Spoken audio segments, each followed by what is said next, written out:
So, when promises are made, pag nawala na yung tao, meaning, ano na siya, the promise will die with the person. Yeah, Kasi personal obligation niya yun sa'yo. Since personal obligation yun sa'yo, pag nawala na siya sa mundong to, wala na rin yung obligation niya sa'yo at mga obligation niya sa mga bagay-bagay.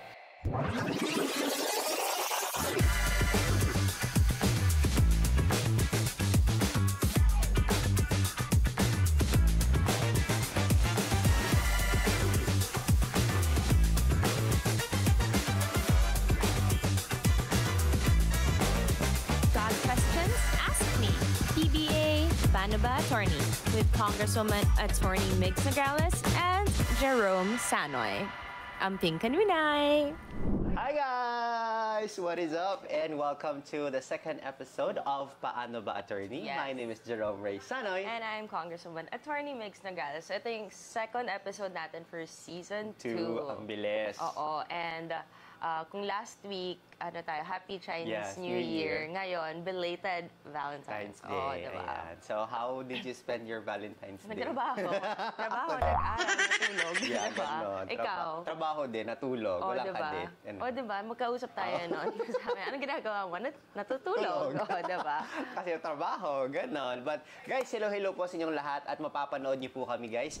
Every Saturday po yan. Dito po yan sa Facebook, tsaka sa TikTok. That's 2 to 3 p.m. And sa YouTube and Spotify naman, 3 p.m. to 4 p.m. And of course, we also have PTV Mindanao. Yeah. That's 3 to 4 p.m. and TV5 101.9 News FM 3 to 3:30 p.m. That's every other Saturday. But kung ma-miss nyo tong live nito, like sinabi ni Jerome earlier, meron naman tayong Spotify. So yun, diba pwede sa Spotify, download nyo lang offline kung nagta-travel kayo, mawawalan kayo ng signal, or sasakay ng mga aeroplano at gusto nyo makinig habang nandun kayo in flight, then you can always download and follow us in Spotify. At saka tingnan nyo, balikan nyo yung mga ibang topics because pinag-uusapan namin ni Jerome earlier, maraming mga topics na nagsisend, ay mga tao nagsisend ng mga questions, and usually nagawa na natin, napag-usapan natin yung topics na yon.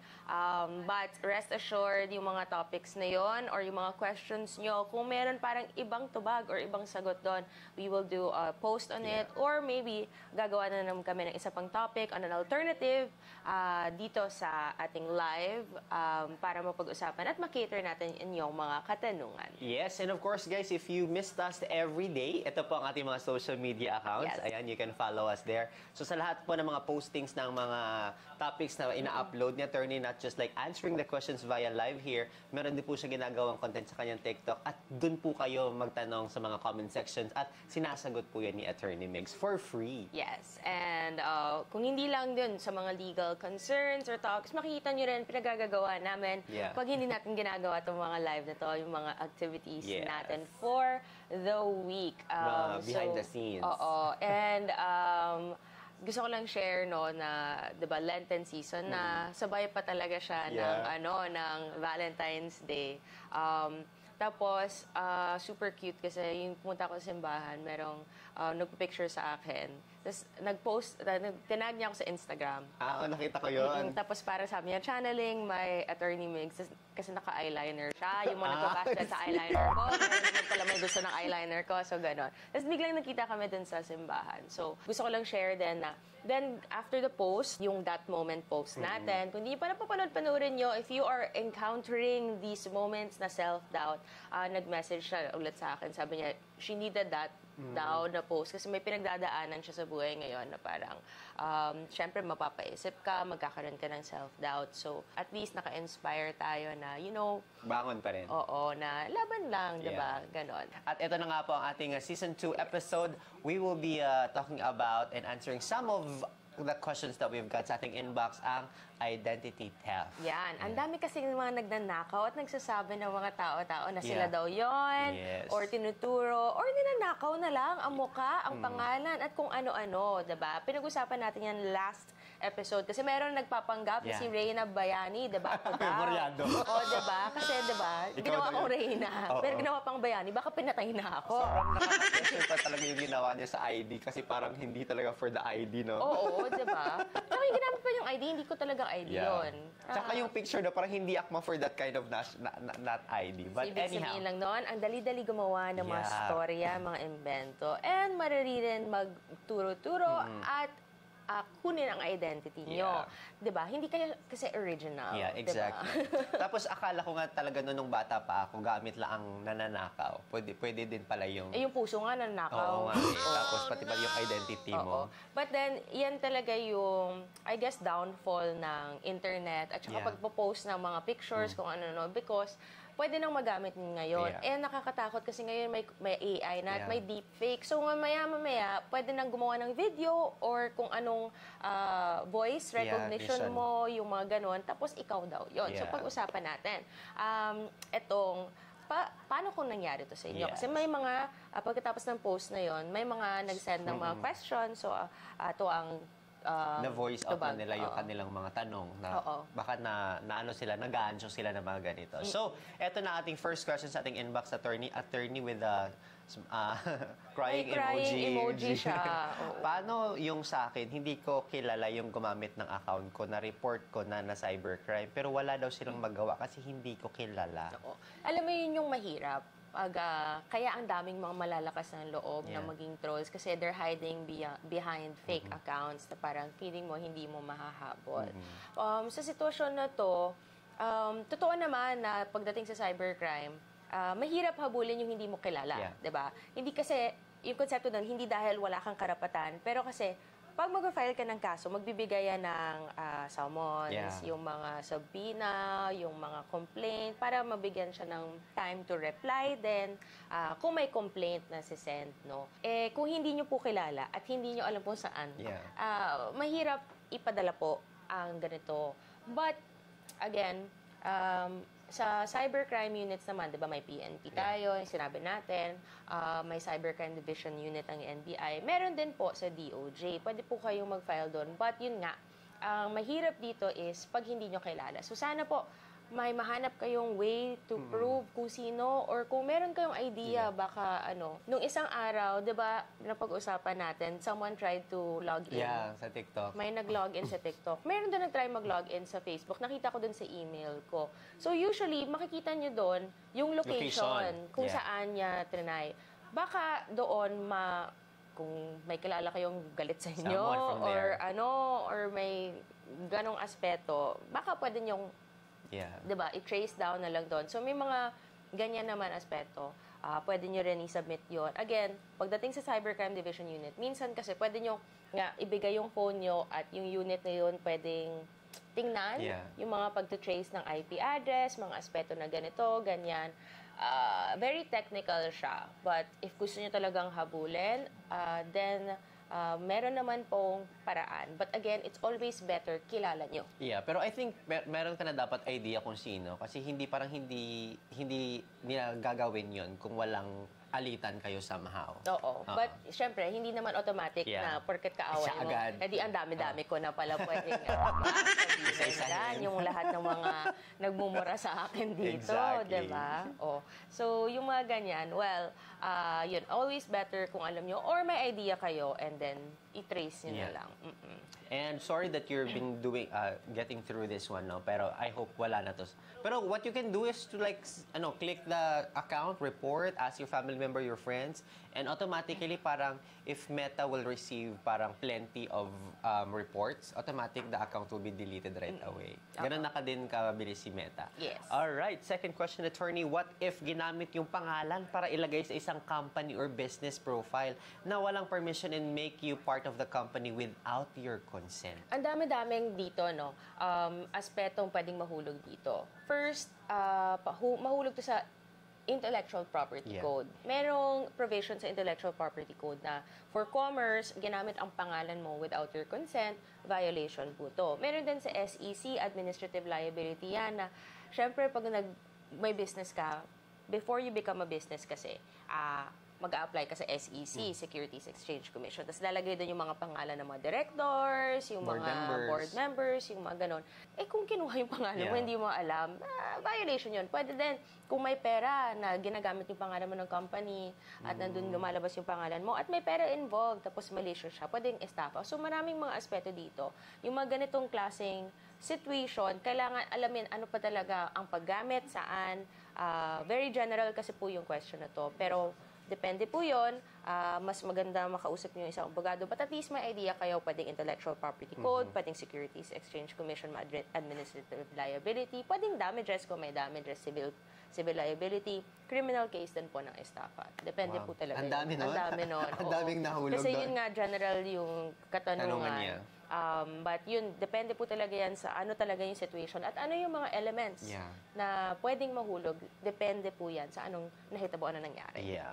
Good thing na na-alarma siya na ginamit yung pangalan niya, no? So, I guess you can go to that company in business and tell na parang, guys, I'm not connected to anyone here, like gano'n. Then, by then, the company can withdraw your name out from that particular business profiling. Wow! Dapat. Yeah, Dapat talaga. Kasi exactly. kung walang consent mo, syempre niloloko ka lang. Yeah, diba? exactly. Or maybe they're just using your name because mayaman ka or whatnot. Wow. And in order for them Sana to, all. parang ma-approve sila doon. Ay, nandito kasi Oo. si board member Kineme. So, approve natin tong business na to. Or para may popularity, di ba? Yung gano'n. Popularity. Whatever reason it is, hindi pwede yan. Yeah. So, may mga different ways na mahabol. Depende po talaga kung anong particular situation, saan ginamit, at paano ginamit po. Alright, number 3 questions. Hi, Attorney Migs. Can I ask po if may mapa-file na case po kung ang isang friend mo sa Facebook is dinama yung anak mo sa nonsense comment and out of the topic sa post ko? Alam mo, ang daming ganyan. Yeah, super. Di ba, ikaw nangyayari? Nangyayari din po sa akin yan. Siguro yung pinakamadali dito is comment kasi siya. Since comment siya, kayo ang pwedeng mag-delete ng comment, lalo kung diba, parang natag kayo. Profile, or report nyo, or kung kilala nyo naman itong nag-comment, sabihan nyo, huy, anong labot ko dyan? Yeah. Diba? Wala naman akong kinalaman dyan. Delete it. Kung ayaw talaga, at may libelous comment, no? Merong paninira, tapos sadyang paninira, sinama ka, at nakakasira sa iyo. Pwede na siyang mahulog sa cyber libel, pwede kayong magkaso niyan.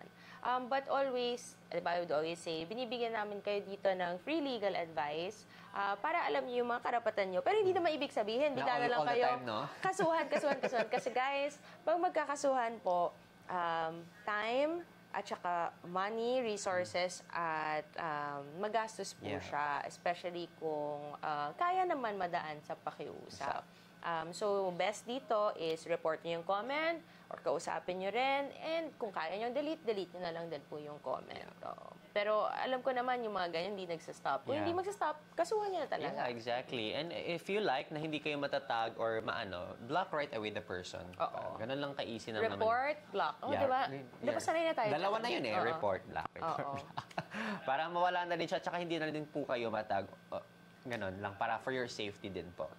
Okay, 4th question. Itatanong ko lang po, sana, paano ang process ng pag-file ng complaint ng isang OFW na niloloko ng non-relative sa mapamagitan ng falsification of document at false statement? Kumikita dito ng pera si non-relative. Nako, ang dami kong naiisip dito. Una sa lahat, pag OFW po kayo, pwede kayo mag-file ng kaso. Usually kasi sasabihin nila hindi. Yeah. Diba? Pwede po mag-file ng kaso dito sa Pilipinas since mukhang criminal to sa falsification of document. No? Dapat dun sa lugar kung saan nangyari yung krimen sa pag-falsify ng document. Since OFW po kayo, usually pwedeng ngayon dahil OFW, nasa ibang bansa, yung mga special power of attorney. So either yung abogado or someone on your behalf will appear for you in court, no? So, pwede pong mag-file ang OFW again ng isang kaso dito sa Pilipinas, dun sa lugar kung saan nahitabo ang krimen or mga violations sa ating batas. It shouldn't stop you. Ngayon, kung may kinitang pera at ginamit yung pangalan nyo at may falsification, again, pwedeng estafa yan. Pwedeng falsification of a private document or public document, depende po yan. So, mostly mas mahuhulog to sa estafa. Mas mabigat kasi yon. And sa mga false statement, pwede rin pong libel. But mas gusto kong sabihin dahil kumita ng pera at ginamit yung pangalan nyo at fake po. Mas estafa po yon kasi mas mabigat po ang penalty pagdating po sa estafa. At sa ganitong aspeto, since mas magastos din, bumalik-balik para magpakita sa kaso, pwedeng umuwi kayo, mag-file kayo, kasi kailangan makita kayo ng prosecutor, lalo na kung criminal case na ikaw talaga yon. Tapos may SPA or Special Power of Attorney na sa mga next few hearings, iba po ang magre-represent sa inyo. I see. Speaking of, pwede kang magkaso, attorney, kahit yung kinasuhan mo nandun sa ibang bansa. Is it like parang applicable lang kapag yung kinasuhan mo is Pinoy? Not really. Like, for example, yung mga nagpo-post ng mga malicious statements sa akin na taga sa ibang bansa. I can file a case here because online siya. Yeah. So, since nakita ko siya dito sa Pilipinas, pwede ako mag-file ng kaso dito. Excuse me. Ang medyo mahirap lang kasi kailangan umuwi ng tao or pwede naman, pero yun nga, minsan pag hindi nagpapakita kasi, pwedeng may mga instances, default ang tawag doon, so madidismiss yung kaso. Pwede naman po mag-file doon kasi doon siya nakatira. Kasi pagdating sa aspeto ng file ng case, either kung saan nakatira yung victim or saan nakatira ang itong Nag-complain. kinumplainan mo. Kasi hindi naman ibig sabihin criminal yun, di ba? Itong nag-violate sa inyong mga karapatan. So, kung nasa ibang bansa siya, doon kayo pwede mag-file ng kaso. But, pag doon ka mag-file ng kaso, magastos, pupunta ka pa doon, kukuha ka pa ng abogado doon. So, yun yung siguro ginagawa ng ibang tao na nilulusutan nila yung batas kasi mahirap silang habulin. But, hindi naman ibig sabihin Na hindi hindi pwede at hindi mo mahahabol. So, konti na lang. Malapit na. Pero, depende talaga yon. So, tingnan nyo kung kaya, kasi magastos. Kung talagang sumusobra na kailangan na talagang magkasuhan. Most especially if you have like parang siguro, parang proof that your name is being mentioned, things, you know. Pag nandiyan na yung picture mo, nandiyan ang pangalan mo, paulit-ulit. Yeah. You know, I mga see. ganong bagay. So, pwede siya, guys. So, pwede. So, sa question na to, pwede po pang kasuhan talaga po yun, ma'am, for the false document and false statement. Alright.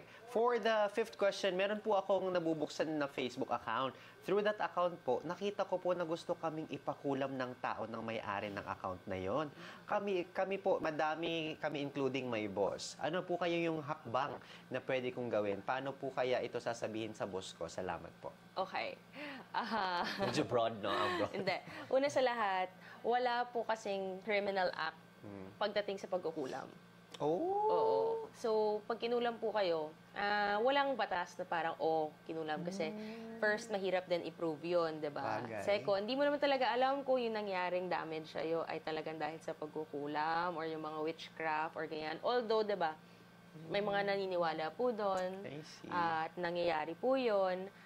Mahirap po kasi talaga siyang hanapan ng ano. So, wala po tayong batas na sinasabi, pag kinulam ka, pwede mong kasuhan. Kasi hindi mo naman alam kung yun talaga yon.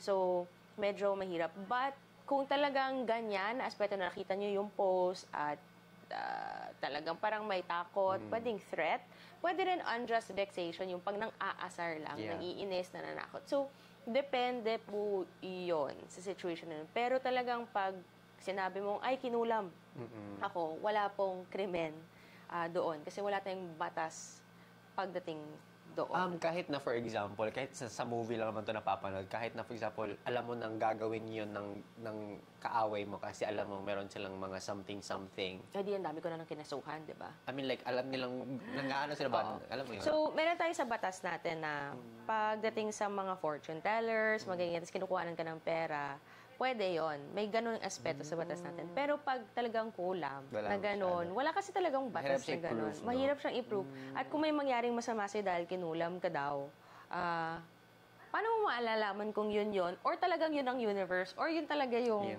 diba, minsan kasi hindi natin alam. Unless na lang, dinakip ka. Oo. Kinidnap ka, dinala ka sa lugar, tapos may mga voodoo-voodoo dyan. Eh yun, pwede talaga kasi may kidnapping, di ba? May act. May act na talagang criminal, Pero yun yung masaklap, mahirap, pero mahirap din kasing gawa ng batas yung ganyan. Kasi paano mo talaga masasabing, o kunyari, ikaw, pagkatapos nito, pupuntahan mo isang tao na mga nagkukulam.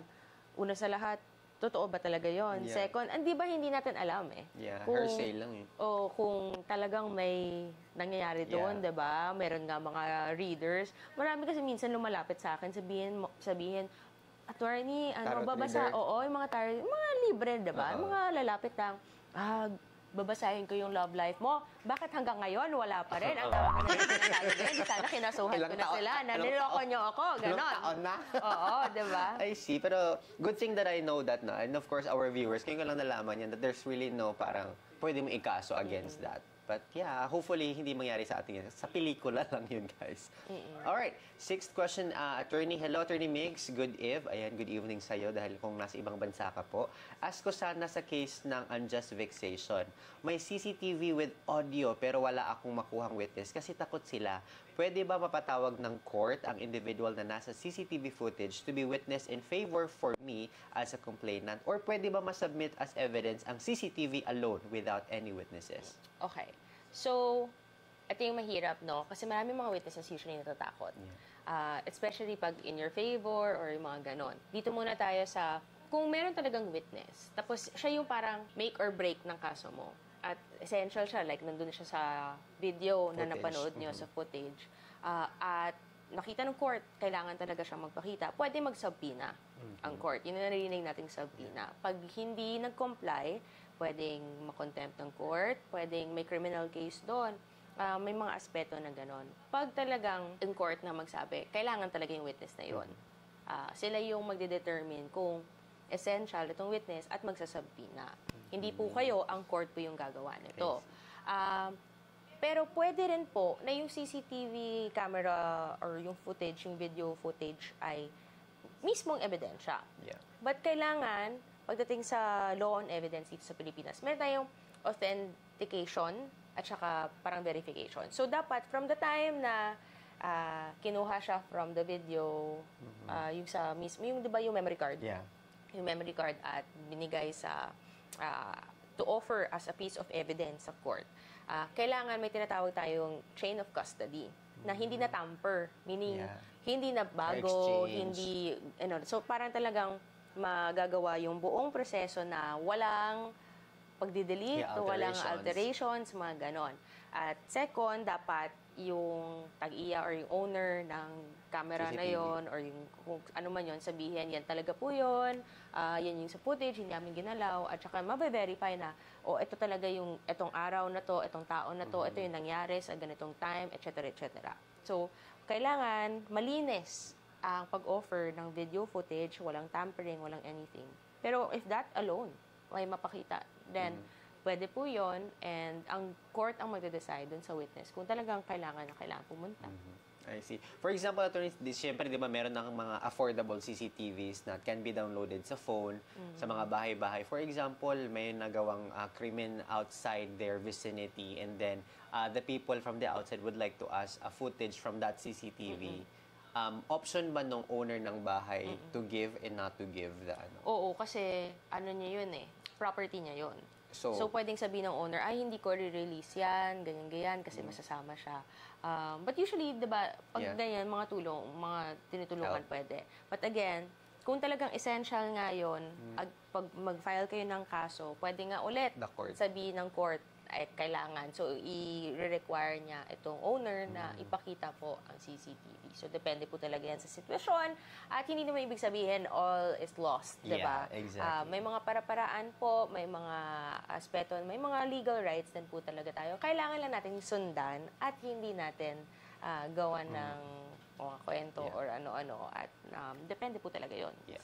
When I was driving going here, attorney, I was like thinking about identity theft. Ano ang mas mabigat na kaso? Like in general, is it like using your identity for my own benefit or using your identity para siraan ka? Parang I will be acting as ako si Attorney Mix pero sisiraan ko siya. which one is much more heavy? Depende yun eh. Depende yun at the end of the day kung gaano kalaki yung damages. That's diba? it. So, pareho kasi yun na ginamit mo yung pangalan ko para sirain ako. Or sirain, diba, sirain ako, or impersonate mo ako, diba? Pareho siyang mabigat. Kasi pareho siyang nakakasira ng pagkatao ng isang, diba? Yung kinuha ko yung identity mo for my own benefit, tas benefit mo din. Yung parang nag-aasta akong si attorney Migs, pero mabait lang ako ganito. Or kaysa doon sa kinuha ko yung identity mo, pero syempre doon tayo sa mas mabigat dahil pag naninira, may damages yon. Especially pag ginawa mo online. Kasi yung online times 2 yung yung penalty nun. Kung good for me at ginamit mo ang pangalan ko, kahit may identity theft yon na cybercrime po, bakit naman kita kakasuhan kung walang damage din sa akin? I see. Parang i-confirm mo lang na maybe she's helping but it was not me, guys. Oo. Parang pwede mo naman sabihin na hindi po ako yon ginagamit niya, pero thank you dahil sa kind words. Pero pwede din kitang kasuhan.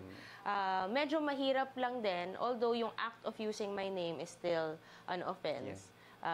Parang since hindi ganun kalalim yung damages, then yung act pa rin will still be punishable. Pero mas mabigat, syempre, kung may kasamaan, diba? Exactly. So, kung may damages po sa akin. At ang dami naman ganon, diba?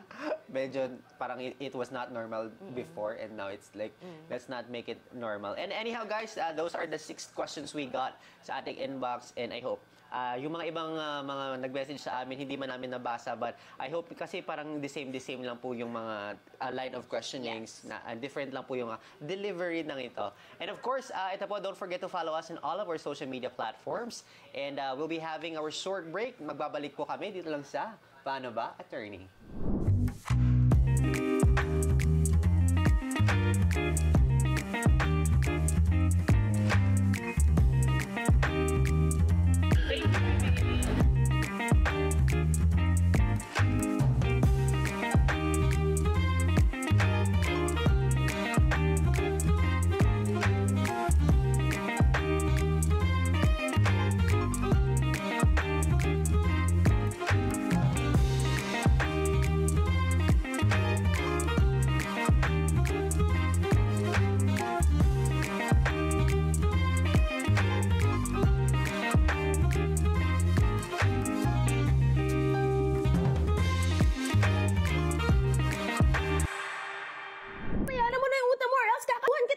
Small Claims Court. So dito sa Pilipinas, kung meron kang legal issue involving money less than 1 million pesos, hindi mo kailangan ng abogado. And pwede ka nang dumiretso sa Small Claims Court. O, diba? So this court deals with unpaid loans, unpaid rentals, unsettled debts, and damages. Basta, hindi lalampas ng 1 million pesos! Mas madali pang proseso to. Why? Kasi ang kailangan mo lang gawin is to file your accomplished and verified statement of claim. Kasama na ang Certificate of Non-Forum Shopping. So meaning nun, verified siya, under oath, and wala kang ibang complaint pending in another court. Siyempre, meron pa mga required forms, but you can get it in the Small Claims Court. Plus, of course, like in any other case, kailangan mo magbayad ng necessary filing fees. And pagkatapos ng lahat nun, the court will serve now the summons. Yung summons ito ay papadala sa kinakasuhan mo with a copy of your complaint. And then, siyempre, to si defendant, may right siya to file a response. So either pwede siya mag-agree to something, deny everything, or simply gagawa lang siya ng counterclaim. Tapos, yung court naman, magsischedule ng hearing. Usually, this is within 30 days after filing. Tapos, si judge now will judge. As in talagang judge to make the decision. Usually, sa same day ng hearing. Ang bilis, diba? And the best part, the decision is final and unappealable. Meaning, yun na yun. Touch move ka na. But, take note, this does not apply pag titles or property. Ibang process yon at ibang court na yon at ibang post na yon. This is Congresswoman Attorney Migs Nograles. PBA, Paano Ba, Attorney? Ang Pinkanuna. And we're back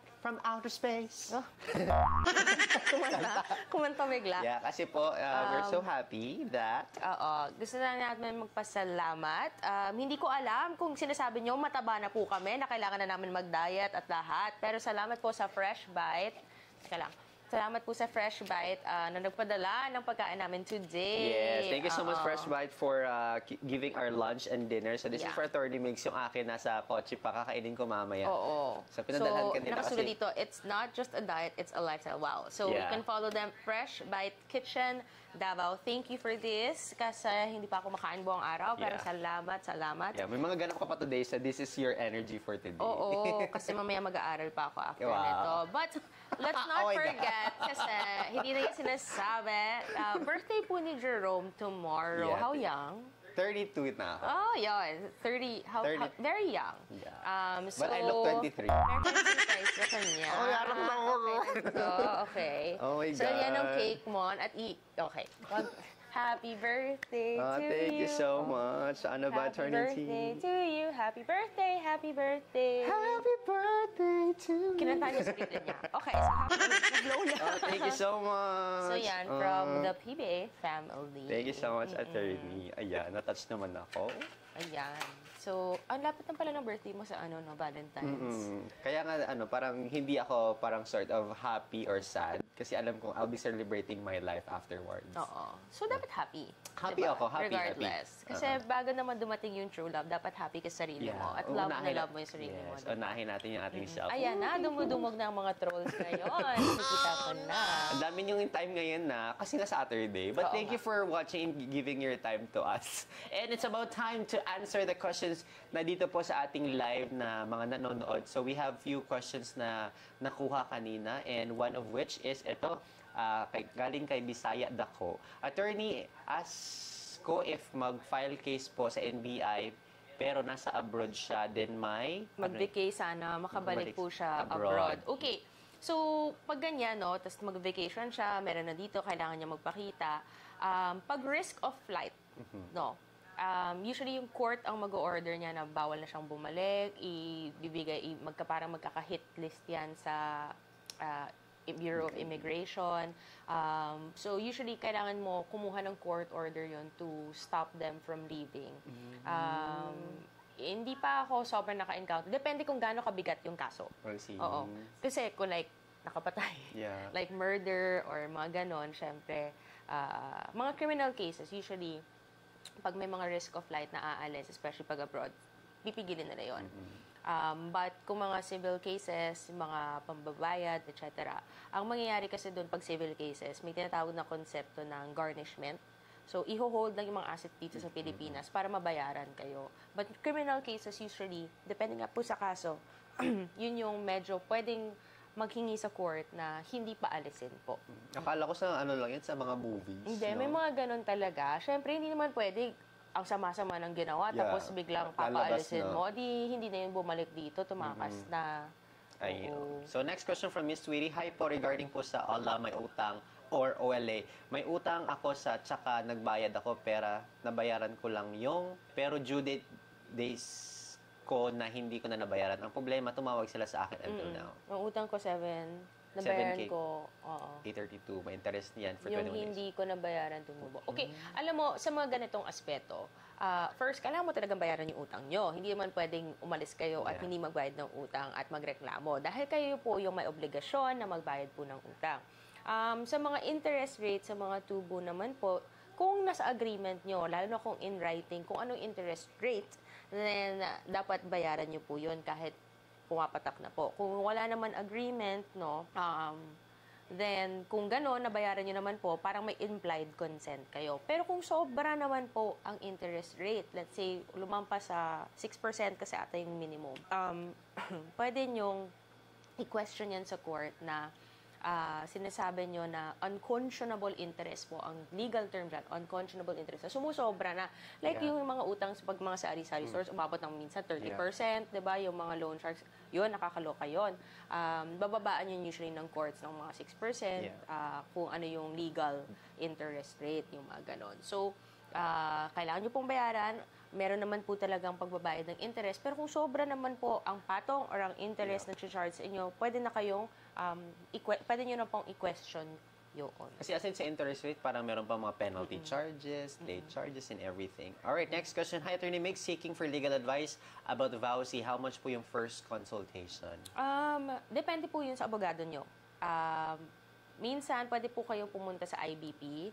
Tatanungin nila yung mga vowsy. Pero consultation po yon. May mga ibang, usually kasi yung mga IBP, hindi na sila tumatanggap ng masyado sa vowsy or sa mga legal separation or yung mga ganun kasi mabigat siya, mahaba, and limited ang resources. But barangay, ang pinakauna kong vowsy po siya. Yun, walang bayad dapat. Dapat i-cater po kayo, lalo na kung may complaint at kung malalaman nila kung mahuhulog ba talaga yun sa vowsy. So, again, kung gusto niyo naman abogado, depende po talaga yan sa anong charge ng abogado na yun. Oo. Hi, attorney. Can I ask what I should file if a wife of a husband cheated him and have an affair? O sige, ikaw magsagot. Hala, nakalimutan ko na to, parang mag-review ako. Depende kapag binahay. Diba? Pag lalaki ang nag-cheat, no? So may babae ang lalaki. Oo. Ayun, nakalimutan ko yung term, my God. Concubinage po yung Concubinage, tawag yes. doon. Concubinage. Pero yung mahirap po dito, pag lalaki, kailangan i-prove na binahay. Yeah. 'Di ba? Under scandalous circumstances. Yun. So, kung hindi po gano'n, hindi po mahuhulog yun sa concubinage. Yun yung mahirap. Pero, pwede niyong sabihin na damages or yung mga gano'n. Kaya nga po, inaaral natin yung batas na to. Kasi hindi po talaga pantay pag ang lalaki ay nag-cheat. Tapos kung babae, hindi naman kailangan ibahay. Just one time na makita gano'n, pwedeng adultery. But yun po ang kahirapan po sa pagkaiba. At hindi pagpantay-pantay na itong krimen na to ng concubinage. And I remember parang you're working on that, no? Yes. On that law. Kasi kailangan din makita kung may mga ibang kongs na okay sa kanila. Yung ganito. Siyempre, may mga lalaki dyan. Mga iba dyan, sasabihin, ay, ayoko. Kasi di mahuhuli na sila kung may mga ganon. Hindi ko sinasabi na Pangkalahatan. Pero yung ganon, syempre may mga isang boto lang po ako eh. 310 ka eh. So, di ba kailangan makuha mo 150 Majority. o 151. So, yun po. Ayan, what if nagsabot mi sa akong ex na tagaan ko niyang balay? Na ay video. Pero nawala si ex, pwede ni.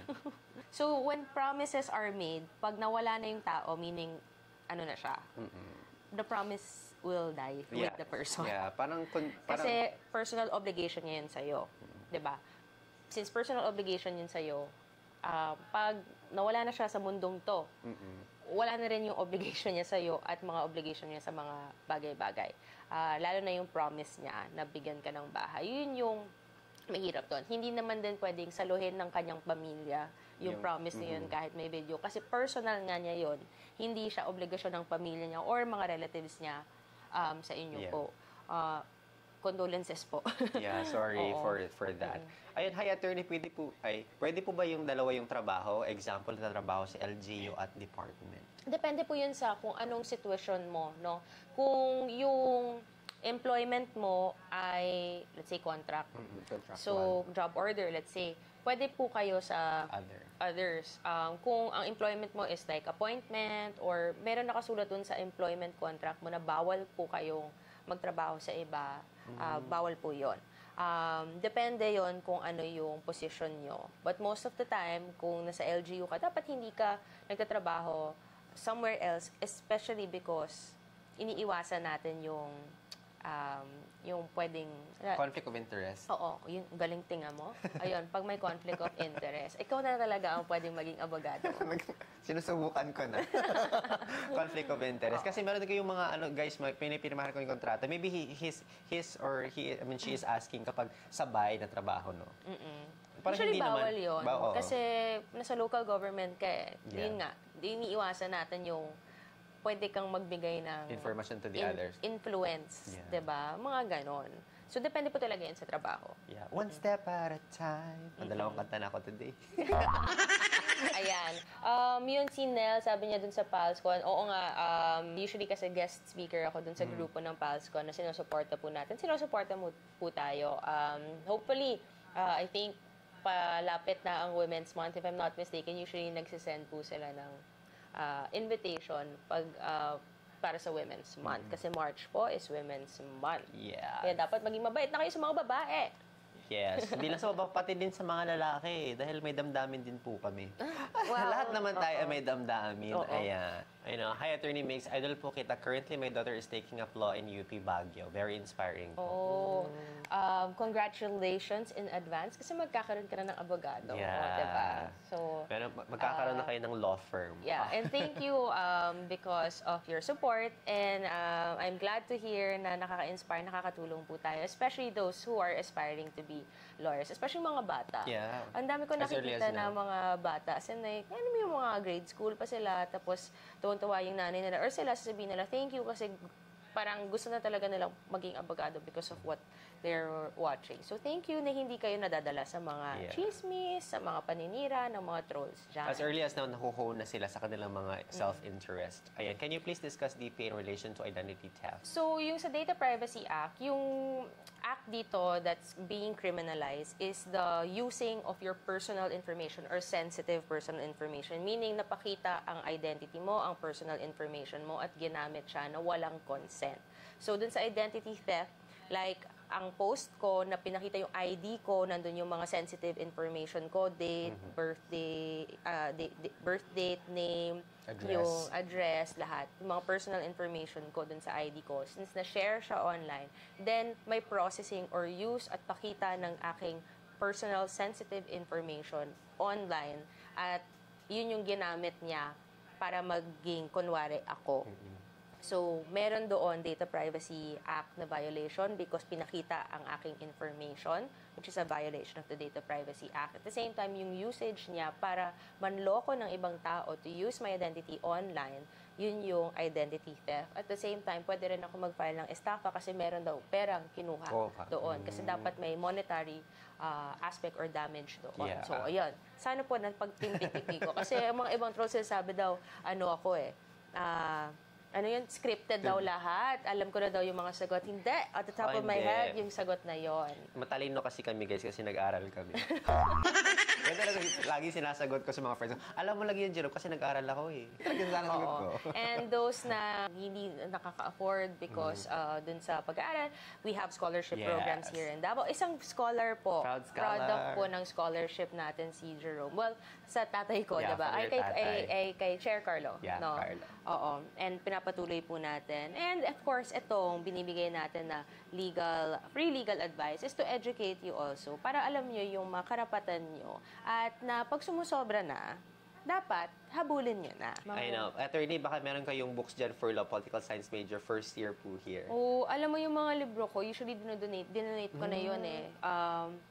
So, Are there e-books now?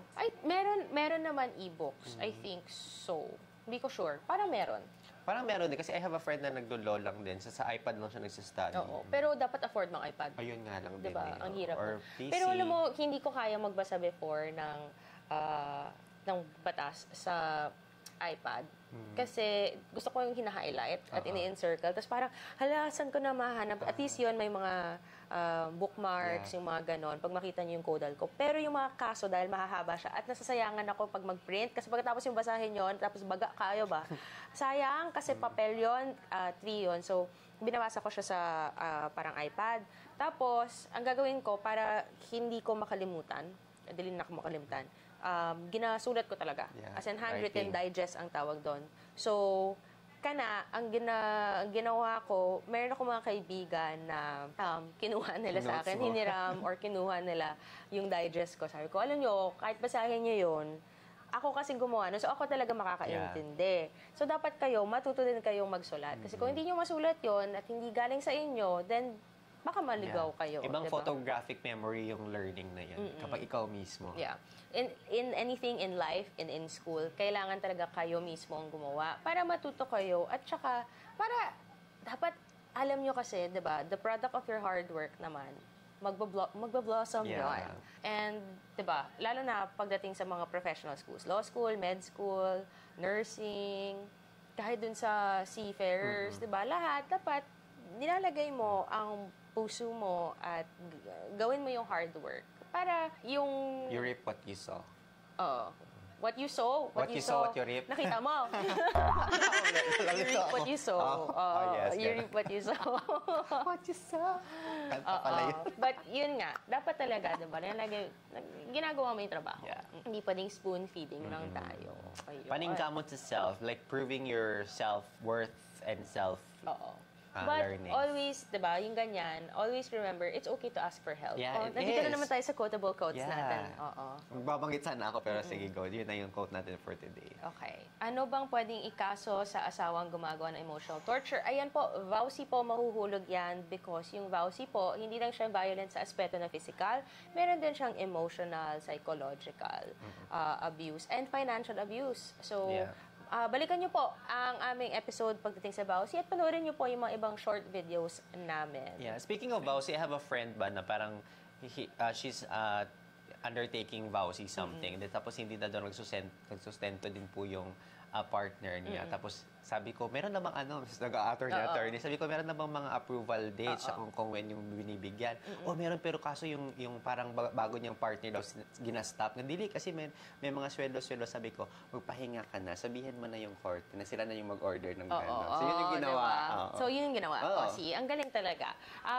Meron dito lang pahabol before we end our episode for today. Yung di mo kilala, paano kakasuhan yung di ko kilala, lalo na kung fake Facebook account. Nako, pareho tayo ng problema. Yung ganyan, best to report. I-report nyo, tapos pag ni-report nyo sa FB, no, makikita nyo kung ano yung reason, kung may harassment or kung fake account, this person is not, who they really are. Yeah. And titingnan po yan ng Meta. And pagkatapos po niyan, diba, usually they take it down. Yeah, They right. take down the account, especially pag makita nilang fake talaga siya. Yun nga, like we said earlier, minsan yun yung kahirapan hanapin. But kung matrace mo yung IP address with the technological means, kung kasuhan mo talaga ng krimen, pumunta kayo sa Cybercrime Division ng NBI, ng PNP, or ng DOJ, at mahanap nila yun, ma-identify nyo kung sino talaga yon, then pwede nyo kasuhan. But this early, kung ayaw nyong gawin yon, ay pwede naman kayong i-report nyo na lang. Sa lahat ng mga social media channels, may Yeah. report aspect naman po. Yeah, as easy as that. And of course, screenshot for your own keeping in parang mga proof mo. And of course, thank you so much guys sa lahat ng ating mga ka-PBAers and viewers all around to all of our social media platforms. Thank you so much that you're able to join us in discussing identity theft, which is really, really rampant nowadays. And of course, sana hindi kayo mabiktima nito. And if you guys are a victim of this one, you can replay this live and you know what to do on all of those things. May it be sa Facebook, sa Instagram, or whatnot, or any other means na nanakaw po yung identity ninyo by someone. Oo. Then, And always remember, meron naman tayong mga karapatan at ways sa paghahabol, but like ginagawa po natin ngayon, mas tinitingnan natin ang mga cybercrime laws, yung DOJ tinitingnan po yun. Inaaral din po natin para mas maging strong yung batas natin because at this point, sa mga dami-dami nangyayari sa online, yung current laws natin ay hindi pa ganun kalakas. Kailangan po natin gawa ng I-strengthen paraan. Kaya pinag-aralan po natin, hopefully makafile tayo soon. Ang dami na nakalinya niya na inaaral ko pa. But hopefully we can file March, April. Siyempre, pag mag-file po tayo ng mga bills, kailangan maganda ang pagkagawa. At inaaral po natin yon with the DOJ and different mga cybercrime experts. we have one follow-up question. Attorney, good PM. Saan po kami pwede makakuha ng pro bono legal services in Davao? Yes. So, una niyan is consultation. Libre pong consultation dito sa Davao City, sa May Quirino, yung PBA office. Meron pong abogado dyan that will cater to your legal questions and consultations. And kung kaya po namin i-shoulder ang mga legal pro bono case, depende po yan sa bigat and sa pwede namin matulong kasi nga limited po yung resources natin. But at least pagdating sa mga legal advice, libre po yon yung consultation doon po. PBA office sa Quirino, malapit sa Penongs and G Mart dito sa Davao City. Yes. And we're down to our last minute. And guys, mapapanood niyo po kami every Saturdays po yan sa ating Facebook and TikTok. That's 2 to 3 p.m. And of course, every other Saturday sa PTV Mindanao, YouTube 3 to 4 p.m., TV5 101.9 News FM 3 to 3:30 p.m. And of course, here are our social media pages na pwede niyo pong ma-follow Yan po ang ating Instagram, Facebook, Twitter, and our website. And of course, Spotify po. Mapapaninggan niyo po ang lahat nating mga episodes dyan sa Spotify for free, anytime, anywhere. And of course, we would like to thank... mabilisan no? Kasi yung time. Thank you so much to JVS Productions. As always, on the go. And of course, Lady Boss. Yes. Thank you so much sa pag-anyag. And advance happy birthday Thank to you. Jerome. Birthday niya tomorrow.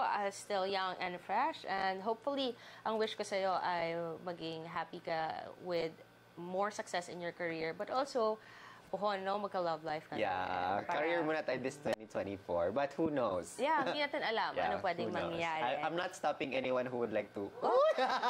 But anyhow, thank you so much, guys, for taking the time. And I hope you will be having your good Lenten seasons and a good Saturday with your family and friends. Study kasi may mga exam na sa mga schools and whatnot. Be safe always. And of course, this has been Jerome, your host. This is Jerome, your host today. And this is Congresswoman Attorney Mix Nograles. And always remember, ang Pink Kanunay. Bye, guys.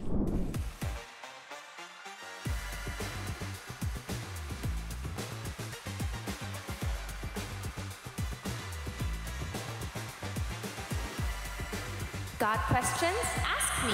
PBA Panaba Attorney with Congresswoman Attorney Migs Nograles and Jerome Sanoy. Ang Pink Kanunay.